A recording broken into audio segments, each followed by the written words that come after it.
지난 주말 채권 시장에 이어서 증시에서도 외국인이 갑작스럽게 매도세로 돌아섰습니다. 이 아베노믹스가 흔들리다 보니까 일본에서 이탈한 외국 자금이 국내 증시로 되돌아와서 주가가 상승하지 않을까 하는 일부 전망과는 달리 외국인이 최근 매도세를 보이고 있는데요. 이를 두고 의견이 분분한 상황입니다. 외국인의 급매도세, 과연 한국 증시의 본격 이탈 신호인지 오늘 이 문제를 긴급 진단해 보겠습니다. 한국경제신문사 한상준 논설위원 나와 계십니다. 의원님. 안녕하십니까? 네, 예. 자, 이 주식 투자자들이요, 지난주 흐름 보면서 상당히 곤혹스러운 상황인데요. 지금 외국인의 급매도세 어떻게 봐야 될까요? 네, 지난주 금요일에 그 충격이었었죠. 예. 코스피 지수가 한 35포인트 정도 떨어지고, 외국인 그 매도세가 한 규모가 1조 원 정도 육박하니까. 예. 사실 그렇습니다. 우리도 이제 그런 얘기에 대한 경계를 했습니다는 6월에 그 국내 그 증권사의 전망이 비교적 그 낙관적이지 않습니까? 코스피 지수가 한 2,300까지 올라갈 것이다. 이렇게 대부분 그 기관에서 봤습니다는 이렇게 주가가 그 폭락하다 보니까 더더욱 그 당혹스러워할 거 이렇게 보이는데요. 지금 투자자 입장에서는 궁금하신 사항들이 이게 두 가지가 있는 것 같습니다. 네. 하나는 외국인들이 이제 일본으로 들어갔다가 다시 이렇게 들어온다 하는 이런 기대 속에 왜 이렇게 외국인들이 급락세를 들어왔을까 하는 그 배경. 또 한 가지는 지속 여부죠. 당연히 이제 외국인의 매도세가 이렇게 되면 얼만큼 지속될 것인가 하는 이 여부에 대해서 굉장히 궁금해 하실 거 이렇게 보이는데요. 물론 이제 매도 배경에선 삼성전자 쇼크가 있긴 하지만 그러나 다른 측에서 네. 펀더멘탈 측면이라든가 아니면 글로벌 금융시장에서 한국이 위상 이런 것을 좀 곰곰이 따져봐야 이런 그 두 가지 의문점에 대해서 답을 할 수 있지 않겠냐 이렇게 보고 있습니다. 예. 자, 단도직입적으로 지금 말씀하신 이 문제들을 알아보기 위해서는 좀 어떤 점을 좀 먼저 짚어봐야 될까요? 일단 그 삼성전자 쇼크 이외에 예. 우리가 알아볼 것이 글로벌 그 유동성 규모. 축소되면 많이 들어갔던 자금에서 이탈된다 예. 하는 차원에서 글로벌 그 유동성 규모. 여기 이제 유동성이라는 건 정책 자금뿐만 아니라 증시 주변의 그 글로벌 유동성과 관련된 이렇게 것을 그 곰곰이 따져보실 필요가 있다 이렇게 보셨습니다.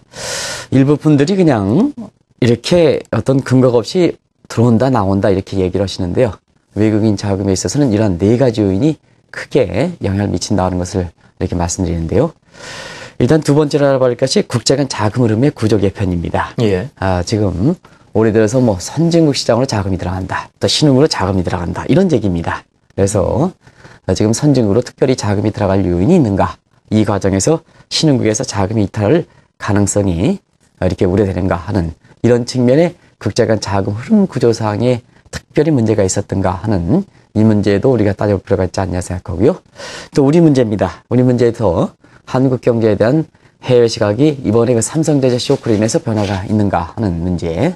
그 다음에 역시 그 주식의 문제니까 국내 증시의 그 상대적인 매력도 이런 네 가지 요인을 그 따져봐서 지난 주말에 외국 매도세가 1조 원 가깝게 이렇게 되는 이 매도의 그 배경과 예. 그 다음에 향후의 그 지속 여부를 우리가 알아볼 필요가 있지 않냐 생각합니다. 자, 지금 급매도 배경에 대해서 네 가지 언급을 해주셨고요. 지금부터 하나씩 구체적으로 좀 들어가 볼 텐데요. 먼저 이 전체적인 글로벌 유동성 규모로 볼 때 한국 증시에서 외국인 이탈할 만큼 그런 변화가 있었습니까? 일단은 그 글로벌 유동성에 있어서 네. 국내 증시가 상대적으로 웨이트리 현상이 발생하기 때문에 일단 그 국제 글로벌 유동성의 그 규모 여부와 관계없이 한국의 증시에 자금이 유입되는 규모는 상대적으로 적었다 하는 것을 말씀드립니다. 이 이유를 굳이 말씀드리는 요인은 글로벌 유동성이 축소된다 하더라도 한국에 들어왔던 증시에 상대적으로 외국 자본의 규모가 적기 때문에 사실 우리가 특별히 불이익을 받지 않는다 하는 이런 말씀을 드리기 위해서 이 문제를 얘기하는데요. 또 한 가지는 그러면 글로벌 유동성의 규모가 축소될 것인가 하는 측면에서 보면 출구 전략 우려가 되면 앞으로 정책적인 유동성은 줄어들 수가 있습니다. 이미 이제 이 부분은 뭐 출구 전략이 이미 시작됐기 때문에 네. 리서비스라든가 이런 사람이 계속 되기 때문에 이런 부분은 출구 전략 시작이다. 그래서 투자자분은 미래에 대해서 투자하니까 정책적인 측면에서 글로벌 유동성은 축소한다. 그러나 정작 중요한 것이 증시 주변의 그 자금은 축소될 것인가 하는 측면에서 보면 일부 분들이 정책 자금과 시중 자금을 나누지 않고 얘기하시는 것 같아요. 마치 그 정책 자금이 모든 그 증시 주변의 자금으로 생각하시는 분이 상당히 많은데요. 앞으로 출구 전략이 추진돼서 정책 자금이 이렇게 급격하게 줄어드는 이런 가능성이 적긴 합니다. 왜냐하면 그 단계별로 출구 전략을 추진할 가능성이 높거든요. 그렇지만은 사실 정책적으로 유동성이 축소된다 하더라도 그동안 그 퇴장됐던 통화가 증시 주변에 나오는 시장 자체의 흐름에서 증시 주변의 자금의 규모가 클 가능성이 있거든요. 최근에 보면 미국이라든가 이런 국가의 통화 승수라든가 통화 이통 속도를 보면 네. 사실 상당히 빠르게 회복되고 있습니다. 그래서 출구 전략 추진에서 정책 자금이 줄어든다 하더라도 시중에 그 퇴장됐던 통화가 또 단기 부동화됐던 자금들이 이렇게 풀리면서 증시 주변에 나올 가능성이 높기 때문에 최소한 올 하반기 중에는 글로벌 유동성이 축소되는 이러한 사태가 가능성이 적다는 것을 말씀드리고 또 한 가지는 설령 축소된다 하더라도 한국 증시에 들어왔던 자금 규모가 상대적으로 적기 때문에 이 부분에 있어서 특별히 삼성전자 쇼크로 인해서 외국 매도세가 지속시킬 수 있는 요인은 아니다 하는 것을 말씀드립니다. 저희 글로벌 유동성에 있어서 절대 규모는 줄어들지 않는다 하더라도 좀 두 번째 배경하고 자연스럽게 연결이 되는데요. 국제자금 흐름 구조가 재편이 된다 했을 때는 그동안 외국 자금이 많이 유입됐던 국가에서의 이제 이탈 부분이 극대화되지 않겠습니까? 네. 예. 지금 말씀하신 내용들이 이제 투자 기상도의 조정이다. 이렇게 예. 이제, 저희처럼 국제금리 시장에 조종사하는 사람들 같은 경우에는 사실, 이런 그 표현을 쓰는데요. 오늘 제가 말이 상당히 빠르죠? 특별히 예. 좀, 빨리 좀 진행 좀 해달라 그래가지고 부탁을 해서 그런데 오늘 그 내용들이 상당히 좀 복잡합니다. 그래서, 사실 그 시간을 관계없이 제가 좀 지금부터는 천천히 좀 말씀드리겠습니다. 그 빨리 하는 것도 그렇지만, 시청자분의 이해를 돕기 위해서 하는 것도 중요하지 않냐 생각하는데요. 사실 투자 기상도의 조정입니다. 그래서 상대별 투자 매력도다 이렇게 보실 때 있습니다. 그리고 핵심 국별로 핵심 투자 성장 동인의 변화다 하는 것을 말씀드리는데요. 사실 그렇습니다. 올해 들어서 같은 경우에는 일본 증시가 아베노믹스의 추진 관계로 인해서 체리피킹적인 매력이 굉장히 부각되는 상황에서 외국 그 자금이 들어가고 그중에 한국 증시에 이탈된 자금이 들어가는 과정에서 니케이 지수가 많이 올랐다 이렇게 보실 때 있습니다. 그러나 일본의 그 펀더멘탈 상황에 문제가 있느냐? 사실 투자 국별 매력도라든가 핵심 성장 동인에서는 주가가 끌어올린 만큼 그만큼 매력도가 증가하느냐 하는 각도에서 보면 사실 그 시청자분들 다 아시겠으나 엔저에 의해서 되는 부분이지 일본의 그 상대별 국별 투자 매력도가 증가해서 그렇지는 않거든요. 그러다 보니까 시청자분들 느끼시는 상황입니다. 저거 주가 많이 올라갔지 않았냐 하는 각도에서 최근에는 올 5월까지 상대적으로 국별 투자 매력도가 증가했던 국가들의 주식 사항이 거품 사항이 이렇게 부각되는 상황이거든요. 그러나 우리나라 같은 경우에는 상대적으로 외국 자본이 덜 들어왔고 경우에 따라서는 아베노믹스의 자금이 이탈됐던 측면이 있거든요. 그래서 펀더멘탈 측면에서 그렇게 매력적이지 않습니다는 증시의 그 투자 수익적인 매력적인 측면에서는 우리가 상대적으로 매력적일 수 있다. 그래서 이 부분도 삼성전자 쇼크로 인한 외국 매도세가 지속될 수 있는 이러한 부분은 아니다 하는 것을 말씀드립니다. 예. 그러니까 누누이 말씀드렸던 부분입니다. 외국인 투자자가 볼 때 한국 증시 상당히 매력적인 부분이 많다라고 말씀을 드렸는데 이렇게 급히 빠져나가는 거 보면은 해외에서 보는 시각이 뭔가 부정적으로 또 바뀐 것은 아닌가 이렇게 걱정을 해볼 수도 있는 부분인데요. 어떤 변화가 있었는지요? 네. 예. 지난주에 이 방송을 나와서 어떤 분이 한국에 대한 해외 시각이 좀 이렇게 악화됐다 이렇게 얘기를 하시는 분이 있어요. 왜냐하면 삼성전자 쇼크에서 외국인 매도세를 이렇게 결부시다 보니까 예. 해외 시각 지표가 이렇게 나올 수밖에 없고 최근에 그 CDS 프리미엄이라든가 외평채 가상금리와 같은 이러한 그 금리가 조금 소폭 올라간 거로 이렇게 나오고 있는데요.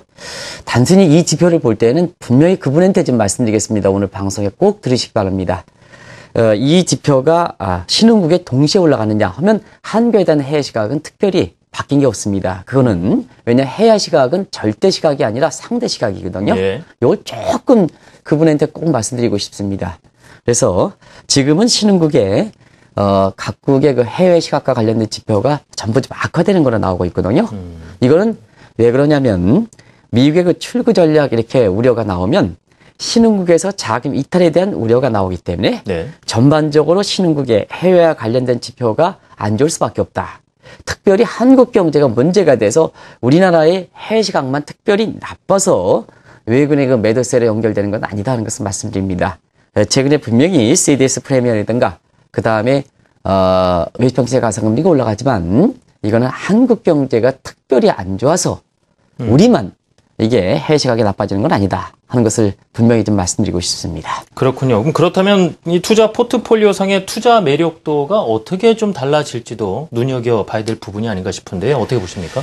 네, 해외 시각에 큰 변화가 없다면 예. 우리 내부적으로 보면은 지금 펀더멘탈 사항에 개선되는 이런 측면은 아직까지는 지켜봐야 되거든요. 오히려 그런 측면에서 보면 정부가 우리 경제 성장이 2.3%로 낮췄던 것을 최근에 그 대대적인 그 경기 부양책 이런 기대 효과로 인해서 하반기에 성장률이 좀 높아갈 거로 보여서 우리 성장률을 한 상향 조정하는 움직임이 보이지 않습니까? 예. 이런 펀더멘탈 측면에서는 좀 최악의 상황은 좀 벗어나는 이런 그 관점으로 이렇게 볼 수가 있지 않냐 생각하는데요. 일단은 펀더멘탈에 크게 문제가 없다면, 크게 변화가 없다면 지금 상태에서는 외국인들이 바로 투자할 때, 한국 경제에 투자할 때 중요한 포트폴리오상의 중요 지표를 우리가 따져볼 필요가 있는데요. 그중 하나는 국제유가입니다. 왜냐하면 한국 같은 경우에는 대외 환경이 상당히 의존하고 원유 수입 의존도가 90% 이상이 될 때는 유가가 굉장히 한국에 투자할 때 굉장히 중요한 고도 요소인데요. 대체로는 지금 시점에서 서브텍사스 중기율로 배럴당 100달러 이상이면 한국 경제에, 한국 증시에 대한 매력이 적다 하는 과정에서 외국 자본 이탈이라든가 자금이 들어왔을 땐 자금의 매입 속도가 상당히 둔화되는 이런 모습을 보이는데요. 지금은 국제유가가 여기 나오고 있습니다. 예. 96달러 정도죠. 그래서 90달러대에 내에서 움직이기 때문에 대체로 보면 사실 이런 측면에서는 우리 증시가 특별히 외국인의 대량 매도가 될 만큼 악화된 건 아니다 하는 것을 말씀드리고요. 또 한 가지 외국인들이 펀더멘탈상의 변화가 없을 때는 한국 증시를 볼 때 역시 환차익을 중요한 관점에서 원달러 환율을 많이 보는데요. 지금 외국인들이 생각하는 원달러 환율의 적정 수준은 1070원 내외로 이렇게 보고 있거든요. 그 밑으로 떨어지면 환차선 나가고 위로 보면 환차익 들어온다. 그럼 어떠냐 지금은 환율이 지금 박 PD께서 보내주고 있습니다는 1117원 정도 움직이기 때문에 지금 환율 수준에서 환착을 기대하는 수준입니다. 그래서 포트폴리오 상에 이렇게 외국인들이 특별히 나가야 될 이러한 한국 증시의 매력이 그렇게 많지는 않다 하는 것을 말씀드립니다. 그렇군요. 자, 그렇다면 마지막으로 여쭤보겠습니다. 이번 주에도 역시 국내 증시 외국인들의 움직임이 어떨까 관심이 크게 고조될 수밖에 없는 상황인데요. 어떻게 전망을 좀 해볼 수 있을까요? 예. 네, 가장 관심이죠. 예. 그래서 저는 일말 기대는 네. 오늘 외국인 금매도세에서 아마 우리 스태프님께서 좀 이렇게 자막을 크게 해가지고 예. 이렇게 좀 내보내기를 개인적으로 바랬었는데요. 그냥 외국인 매도세에 대해서 이렇게 처리가 됐는데요. 외국인 매도 가장 관심일 겁니다. 삼성전자 쇼크로 인해서 1조 원 이상 매도했으니까 다른 뭐 미국의 출구 전략이라든가 아베노믹스보다 국내 증시 입장에서는 이게 가장 관심이 되겠죠. 근데 일단은 지금까지 글로벌 자금 유동성, 그 다음에 자금 흐름의 구조 개편, 한국 증시에 대한 해외 시각, 그 다음에 한국의 포트폴리오에서 중요하게 생각하는 외국인 매도세, 이런 자세한 한국 경제에 대한 외국인의 입장을 결정되는 유형으로 볼 때 특별히 변화가 없다 하는 것을 말씀드립니다. 그래서 삼성전자 쇼크로 인해서 외국인 매도세가 1조 원 정도 이상 되지만 규모가 큼에도 불구하고 본격적으로 핵심 요인에서 변화가 없기 때문에 본격적인 이탈 신호는 아니다 하는 것을 말씀드립니다. 그래서 삼성전자 쇼크만 가신다면 국내 증시가, 저는 뭐 증시 전문가 아닙니다는 그러한 국제 금융 이론으로서 보면 예. 특별히 한국 증시가 흔들릴 요인은 없다 하는 것을 말씀드리는데요. 그러나 그렇습니다. 지금은 자산 가격과 실물 가격의 변수 간의 괴리가 많이 발생하지 않습니까? 그래서 국내 증권사의 6월 전망에 낙관적인데 불구하고 우리가 그런 전망보다는 지금은 재테크 간의 변수 간의 변동성이 상당히 심하기 때문에 자, 지난번에 국제유가 폭락, 일본 주가 폭락, 선진국 국제 폭락 이런 사태가 많이 발생한다 해서 제가 그런 말씀을 드렸습니다. 이상한 표현이지만 하지만 하이먼 리스크의 리스크 시어리에서 보면 sometimes, someday, sometimes 어느 날 갑자기 폭락하는, 지난 주말에 한국 코스피 지수 35일 또 폭락하는, 코스닥 지수는 더 폭락하는 이런 문제는 수시로 발생한다. 그래서 이런 것이 대비하는 것이 중요하다는 걸 말씀드리고요. 국내 증권사들도 주가가 조금 오르면, 특히 월말에 주가가 조금 오르면 다음에는 주가를 그냥 계속 이렇게 낙관적으로 전망하는 이런 시각은 아마 이번을 계기로 해서 상당 부분 이렇게 신중을 할 필요가 있지 않냐 생각합니다. 예. 자, 이렇게 해서 외국인의 금매도세 그 배경이 어디 있는지 하나씩 짚어봤습니다. 최근에 이 매도세가 본격적인 외국인의 이탈 신호는 아니라는 말씀도 덧붙여 주셨습니다. 지금까지 한국경제신문 한상춘 논설위원과 말씀 나눠봤습니다. 위원님 감사합니다. 고맙습니다.